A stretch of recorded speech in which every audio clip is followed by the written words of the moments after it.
কৃষ্ণ প্ৰথমে হ'ল নাগশংকৰ দেৱালয় জামুগুৰিত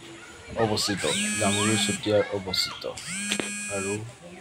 এয়া হ'ল নাগশংকৰ মূল মন্দিৰটো আৰু এইফালে হ'ল ৰাইজে মনৰ বাঞ্ছা পূৰ্ণ হ'বলৈ এইফালে চাকি জ্বলাই আছে আৰু এই হ'ল নাগশংকৰ দেৱালয় কমিটিৰ ঘৰ আৰু এয়া হ'ল নাগশংকৰ দেৱালয়ৰ গছৰ তলত অৰ্জুন গছ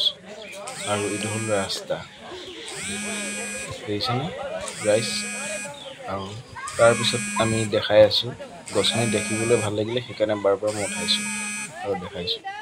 আৰু ইয়াতে ৰাইজে চাকি জ্বলাবলৈ আৰু এটাই কথা লক্ষ্য কৰিছে ভগৱানৰ মন্দিৰটো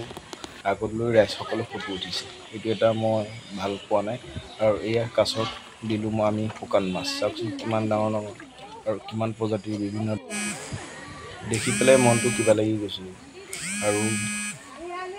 দেখিছেনে চাওক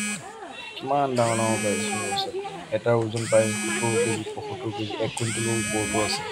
কিমান প্ৰজাতিৰ কাছ আছে আৰু মাজে মাজে মই এটা দেখাই আছোঁ আপোনালোকক চেঙেলী মাছ কিমান ডাঙৰ আছে চাওক কি আনন্দ আৰু যোনে এই ভিডিঅ'টো শ্বেয়াৰ কৰে মনৰ লগতে আৰু ঘৰৰ বস্তু মংগল কৃষ্ণ।